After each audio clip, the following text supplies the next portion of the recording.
तो स्टूडेंट्स कैसे हैं आप सब लोग। एडीएएस यानी कि determination of income and employment, aggregate demand, aggregate supply, इस पूरे यूनिट का पार्ट 1 हमने पढ़ा था। एग्रीगेट डिमांड क्या है, इसकी कंपोनेंट्स क्या क्या है, एग्रीगेट सप्लाई क्या है, इसकी कंपोनेंट्स क्या क्या है, डायग्राम, फॉर्मूले, स्केड्यूल, सारी चीजें अच्छे से कर ली थी। उम्मीद है आपने पार्ट 1 जरूर देखा होगा। और अब आते हैं क्लास पार्ट 2 पे। तो पार्ट 2 के अंदर हम बात करेंगे इक्विलिब्रियम लेवल ऑफ आउटपुट या इक्विलिब्रियम लेवल ऑफ इनकम को स्टडी करने के लिए। इक्विलिब्रियम लेवल ऑफ इनकम को स्टडी करने के लिए दो अप्रोच होते हैं, ध्यान समझना class. There are two approach to study equilibrium level of output और इनकम। पहला अप्रोच है एडीएएस अप्रोच, दूसरा अप्रोच है सेविंग इन्वेस्टमेंट अप्रोच।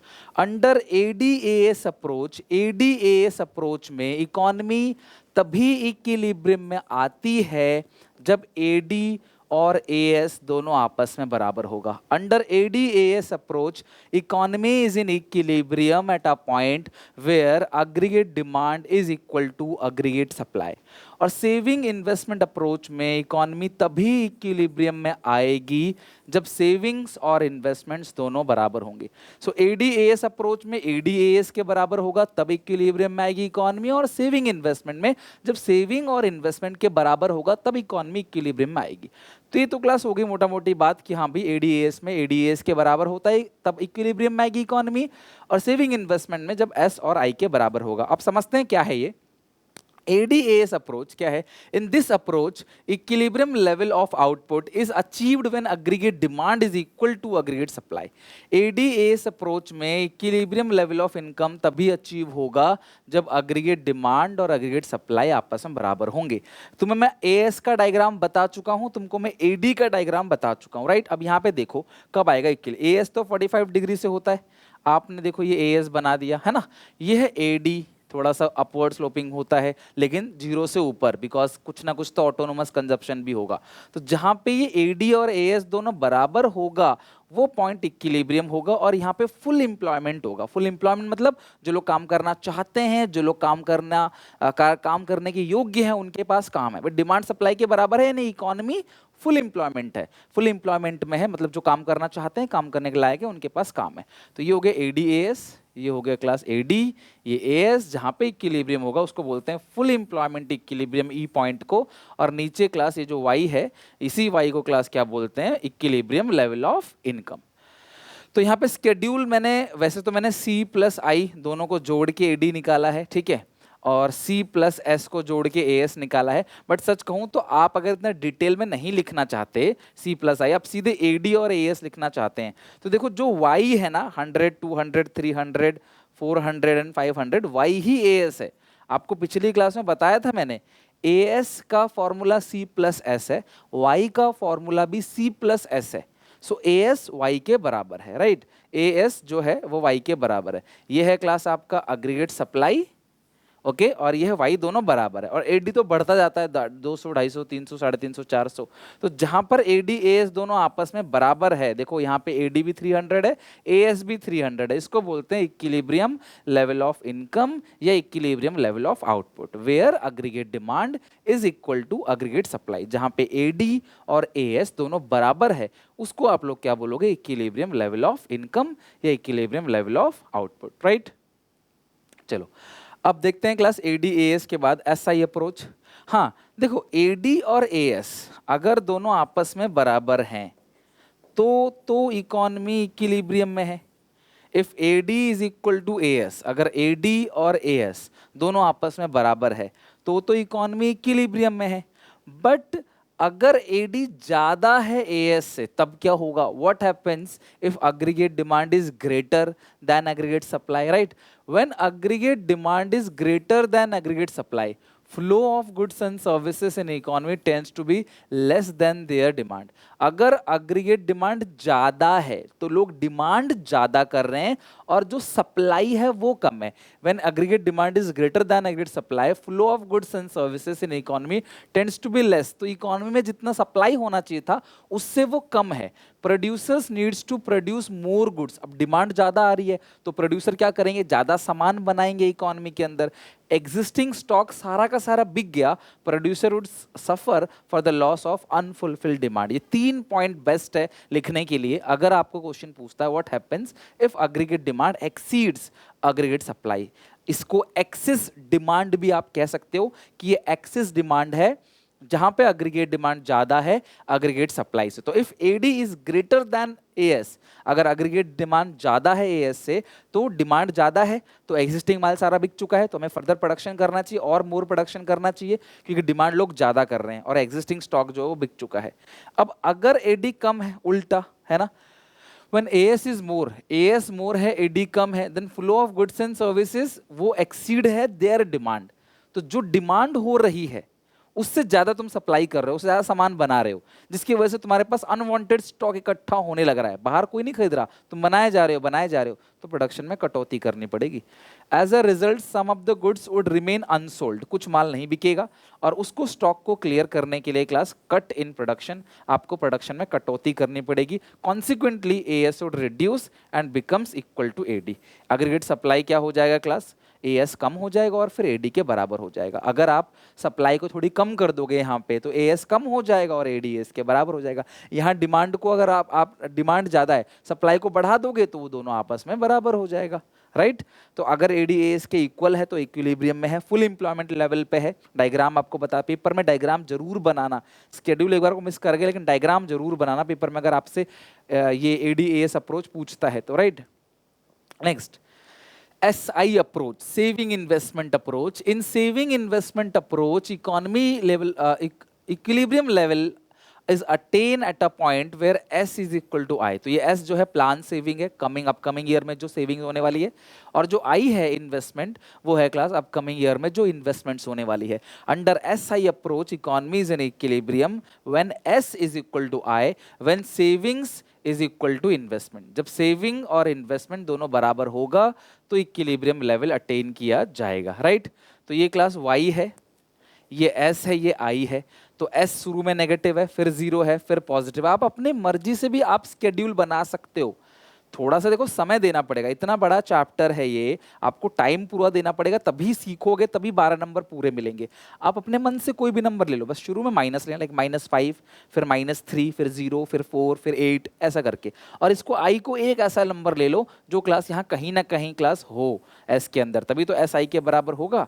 तो यहाँ पे क्लास 200, तो at 200 level of income, at 200 level of income economy is in equilibrium because 200 level of income पे S जो है वो I के बराबर है। तो अब तुमने डायग्राम बनाया, ये रहा S, ठीक है, सॉरी S तो माइनस है फिर पॉजिटिव है, ये I है, ये रहा I क्लास, ये इन्वेस्टमेंट है और ये S है, ओके। और यहाँ पे क्लास इक्विलिब्रियम है, ये लेवल ऑफ आउटपुट इनकम, ये फुल एम्प्लॉयमेंट पॉइंट है। मैं तुमको एक बात बताता हूँ, देखो अगर ADAS के बराबर है तो अपने आप ही सेविंग भी इन्वेस्टमेंट के बराबर होगा, कहने की जरूरत नहीं है। एडी का फॉर्मूला C+I, एस का फॉर्मूला C+S, CC कैंसिल।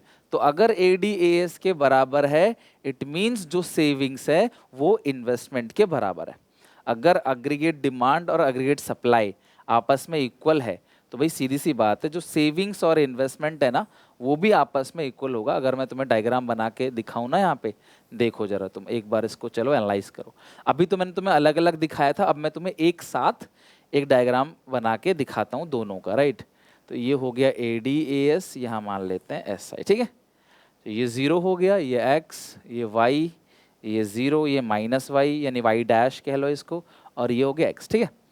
तो अब ये रहा क्लास AS 45 डिग्री से और ये रहा AD। तो ADAS जहां बराबर है यहाँ पे तुम्हें वहीं पे SBI के बराबर होगा, ओके।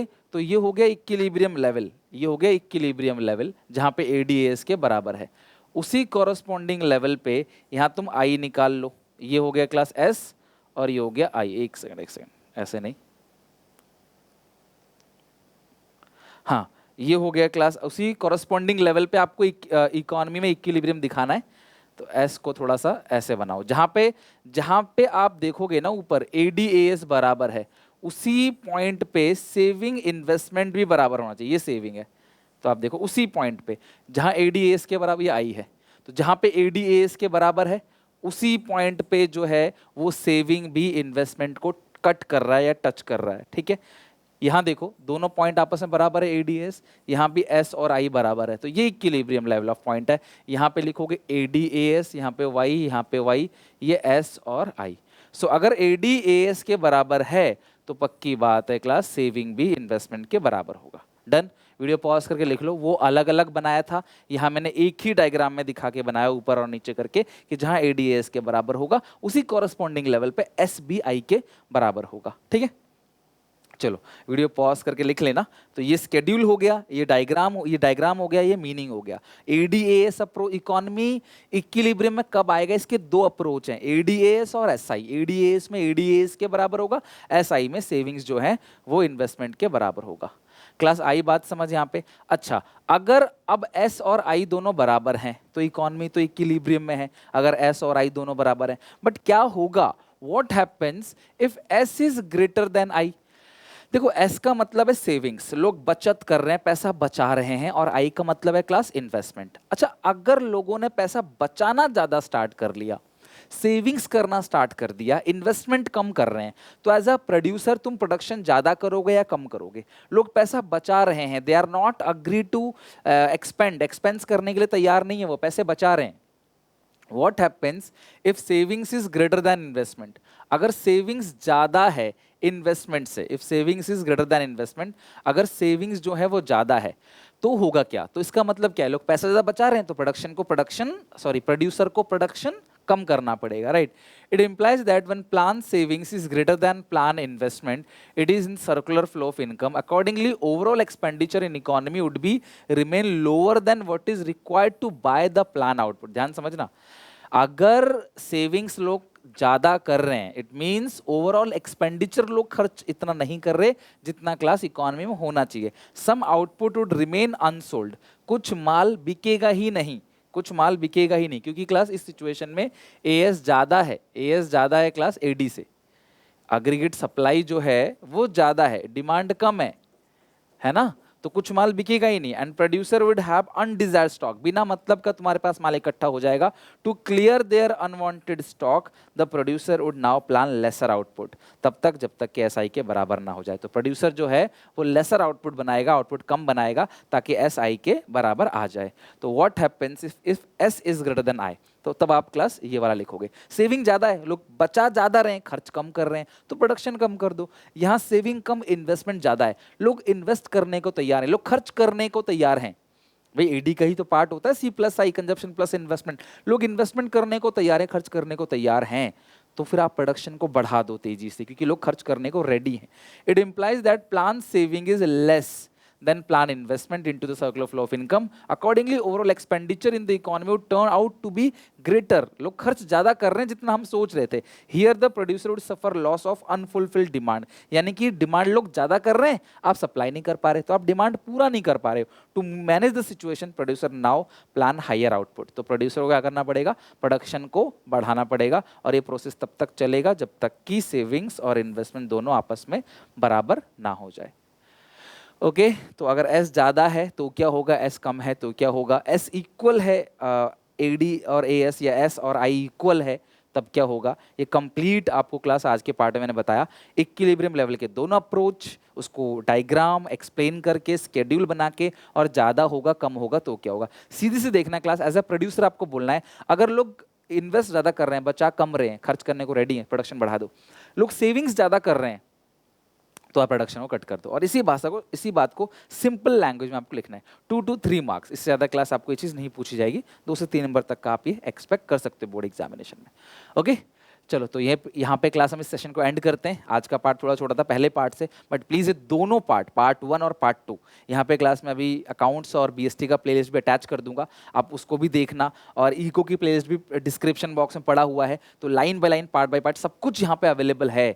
तो प्लीज़ आप इसे देखना पार्ट 1 और 2, ताकि कल जब पार्ट 3 आप देखोगे, कल ही अपलोड करूंगा इसको मैं पार्ट 3 को, तो जब आप देखोगे तो आपको पूरा अच्छे से क्लियर हो जाएगा। तो कोशिश करो कि 12 नंबर का बड़ा चैप्टर है, मेरे साथ साथ खत्म कर लो, ज़्यादा आप वेट ना करो। बाकी क्लास कमेंट करके बताना मुझे, वीडियो अच्छी लगे तो लाइक करके शेयर करना अपने सारे दोस्तों में। मिलते हैं नेक्स्ट वीडियो में, तब तक के लिए टेक केयर, बाय बाय।